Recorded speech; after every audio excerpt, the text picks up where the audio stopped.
ಕೇಳಿ ಕೆಲಸಕ್ಕೆ ಹೋಗುವಂತ ದಿನಮಾನ ಬರ್ತತೆ. ಯಾಕಂದ್ರೆ ಇನ್ನೂ ಹಗರ ಕಾಲ ಬರ್ತದೆ. ಮತ್ತೆ ಹೇಳ್ದ ಮುಂದಿಂದಿಲ್ಲ ನಾಳೆ ಕಟ್ಟಿಗೆ ಬರುತ್ತೆ ಅಂತ ಹೇಳಿದ್ರಲ್ಲ, ಎಲ್ಲಾರು ಸಿಕ್ಕಾಪಟ್ಟಿ ಹೊರಗೆ ಊಟ ಮಾಡಿದ್ರು, ಸಿಕ್ಕಾಪಟ್ಟಿ ತಿಂದ್ರು, ಹೊಟ್ಟೆ ಬರಕತ್ತು, ಫ್ಯಾಟ್ ಹಾಕತ್ತ. ಡಾಕ್ಟರ್ ಕೇಳಿದ್ರ ಇನ್ನೊಂದ್ ತೊಡೆ ದಿವಸ ನಿಂಗೆ BP ಶುಗರ್ ಬರ್ತದೆ ಓಪ ಅಂತ ಹೇಳ್ತಾರ. ಏನ್ ಮಾಡ್ಬೇಕ್ರಿ? ಸೈಕಲ್ ಹೊಡಿಬೇಕ್ರಿ. ಸೈಕಲ್ ಅಂದ್ರೆ ಕಿಮ್ಮತ್ ಇರ್ತದೆ. ಇವತ್ತು 4 ಲಕ್ಷ ಕೊಟ್ಟು ಸೈಕಲ್ ತಗೊಳ್ಕತ್ತಾರೆ.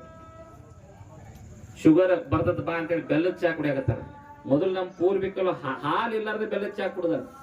ಇವತ್ತು ಹೊಳೆ ಬತ್ತಿಲ್ಲ ಕಟ್ಟಿ ಎಲ್ಲಾನು ಬರ್ತೈತಿ. ಮೊದಲ ರಾಗಿ ಗಂಜಿ ಅಂದ್ರೆ ದೂರ ಸರಿಸ್ತಿದ್ರು ಹುಡುಗರು. ಇವತ್ತು ಆರೋಗ್ಯಕ್ಕೆ ಒಳ್ಳೇದಂತ ರಾಗಿ ಗಂಜಿ ಕುಡಿಯಾಕತ್ತಾರ, ಶುಂಠಿ ಕಷಾಯ ಮಾಡಿ ಕುಡಿಯಾಕತ್ತಾರ. ಎಲ್ಲಾನು ಬರ್ತೈತಿ ಹೊಳೆಯನ್ನ. ಅದಕ್ಕೆ ನಮ್ಮಲ್ಲಿ ಕಾಯುವಂತ ತಾಳ್ಮೆ ಬೇಕು. ಅದರ ಜೊತೆಗೆ ಸಾಧು ಸತ್ಪುರುಷರನ್ನ ಬಂದ್ರೆ ನಾವು ಗೌರವಿಸ್ಬೇಕು, ಪಾದ ಸೇವೆ ಮಾಡ್ಬೇಕು, ಅಂದ್ರೆ ಚಲೋ ಆಕತಿ. ಆದ್ರೆ ಇವತ್ತು ನಮ್ಮಲ್ಲಿ ಏನಾಗ್ಬಿಟ್ಟತ್ತಪ್ಪ ಅಂದ್ರ ನಾವ್ ಹಿಂಗ ಒಂದೇ ತಾಯಿ ಮಕ್ಕಳಾಗಿ ನಾವು ಹೋಗ್ಲಿಕ್ಕಂದ್ರ ಮುಂದೆ ಎಂತ ದಿನಮಾನ ಬರ್ತದಪ್ಪ ಅಂದ್ರ ಅಪ್ಪ ಅನ್ನಕ ಒಪ್ಪತ್ತಿನ ಕೂಲಿ ಬೇಡುವಂತ ದಿನಮಾನ ಸಹಿತ ಬರ್ತದ ಅಂತ ಹೇಳಿ ನಮ್ಮ ದಿನ. ಮೊದಲು ನಾವು ₹2 ₹5 ಕೊಟ್ಟು ಮಕ್ಳಿಗೆ ಚಟಾಚಿ ಇರ್ತೀವಿ, ಗೊತ್ತಿಲ್ಲ. ₹10 ತಗೋ ಸಾಲಿಗೆ ಹೋಗಿ, ₹20 ತಗೋ ಸಾಲಿಗೆ ಹೋಗತ್ತೇಳಿ. ಮುಂದೆ ನಾವು ಕಾಲೇಜ್ಗೆ ಹೋಗಿ ಮುಂದೆ ಅವ್ಯಾಕೆ ಕೇಳ್ತಾನ, ಆಪಲ್ ಫೋನ್ ಕೊಡಿಸು ಕಾಲೇಜ್ ಹೋಗ್ತಾನ, KTM ಬೈಕ್ ಕೊಡಿಸು ಗಾಡಿ ಕಾಲೇಜ್ ಹೋಗ್ತಾನ. ಇವೆರಡು ಕೊಡಿಸ್ಲಿಕ್ಕೆ ನಾನು ಎದಕ್ ಕಡಿದೆ ನಮ್ಮ ಅಪ್ಪನ ಅಲ್ಲ ಅಂತ ಅಪ್ಪ ಅನ್ನಕ್ ಒಪ್ಪತ್ತಿನ ಕೂಲಿ ಬಿಡುವಂತ ದಿನಮಾನ ಬಂದೈತಿ. ವಿಚಾರ ಮಾಡ್ರಿ, 700 ವರ್ಷದ ಹಿಂದಿನ ಇತಿಹಾಸ ಇವತ್ತು ಈ ಹೊಳೆ ಬರಾಕತ್ತ. ಯಾರಿಗ್ ಗೊತ್ತಿತ್ತಾನ ಬಾಯಿ ಬಾಯಿಜಾಡಿಗೆ ಬರ್ತದ ಅಂತೇಳಿ? ಮಾಸಕ್ ಬತ್ತಿಲ್ಲ. ಅವಾಗ ಸಾರಿದ್ರು ಅವ್ರು.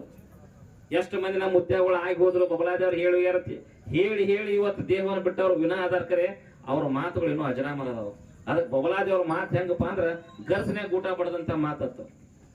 ಬಬಲಾದೇವರ ನುಡಿ ಕಡಾಮುಡಿ ಇದ್ದಂಗನೆ ಹೇಳುದಷ್ಟೇ. ಆಮೇಲೆ ಜಗತ್ತಿಗೆ ಕೀಲಿ ಬೀಳುವಂತ ದಿನಮಾನ ಬರ್ತದ ಅಂತ ಹೇಳಿದ್ರು. ಯಾರಿಗ್ ಗೊತ್ತಿತ್ತನ?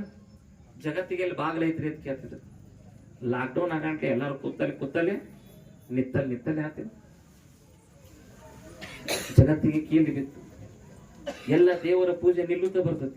ಲಾಕ್ಡೌನ್ ಸಮಯದಾಗ ಮಂದಿರ, ಮಸೀದಿ, ಗುಡಿ, ಗುಂಡಾರ ಎಲ್ಲ ಕೀಲಿ ಹಾಕೊಂಡು ಕುಂದ್ರ ದಿನಮಾನ ಬರ್ತಲ್ಲ. ಅವಾಗ ಹೇಳಿದ್ದು ಈಗ ಸತ್ಯ ಆಗ್ತದೆ. ಅದಕ್ಕ ಅವ್ರ ಶಕ್ತಿ ಅಂತ ಇರ್ತದಲ್ಲ. ಸದಾಶಿವಪ್ಪ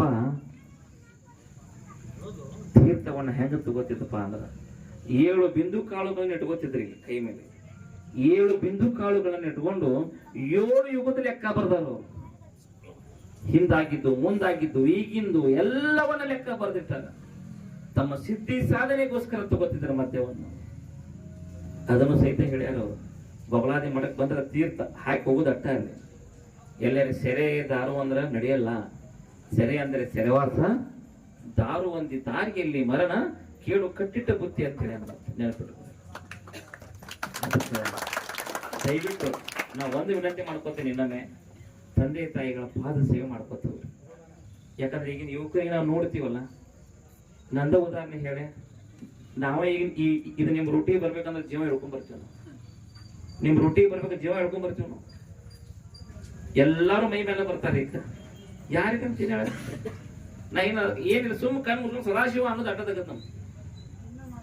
ಯಾಕಂದ್ರ ಆರಂಭನು ಅವಂದ, ಅಂತ್ಯನೂ ಅವಂದ, ಬರೆಯೋನು ಅವನ, ಅಳಸವನು ಅವನ.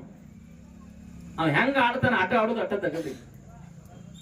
ಅದಕ್ಕೆ ನಾ ಏನ್ ಹೇಳ್ತೀನಿ, ದಯವಿಟ್ಟೆಲ್ಲ ವಿದ್ಯಾರ್ಥಿಗಳಿಗೆ, ನಿಮ್ಮ ತಂದೆ ತಾಯಿಗಳಿಗೆ ಒಂದು ಶಾಲ್ ಹಾಕಿ, ಹಾರ ಹಾಕಿ, ನಮ್ಮ ಅವ್ವನ ಹಿಂಗ ಹಿಡ್ಕೊಂಡು ನಮ್ಮ ತಾಯಿ ಅಂತ ಹೇಳಿ ಸನ್ಮಾನ ಮಾಡೋದು ದೊಡ್ಡದಲ್ಲ.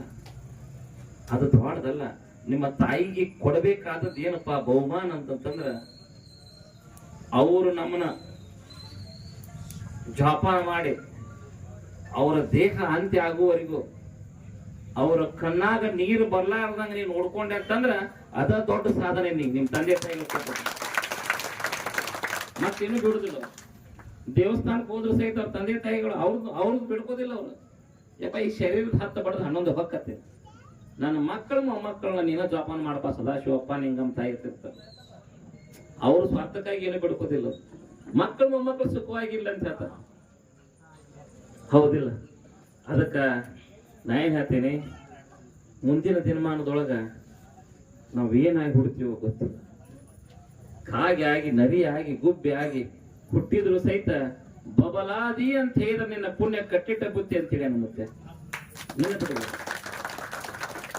ಅದಕ್ಕ ಇಂಥ ಒಂದು ಈ ಬೇಕರಿ ಉದ್ಘಾಟನೆಗೆ ಎಲ್ಲ ಪರಮ ಪೂಜ್ಯರನ್ನ ಕರೆಸಿ, ಎಲ್ಲ ಗುರು ಹಿರಿಯರನ್ನ ಕರೆಸಿ, ಗ್ರಾಮದವರು ಇವತ್ತ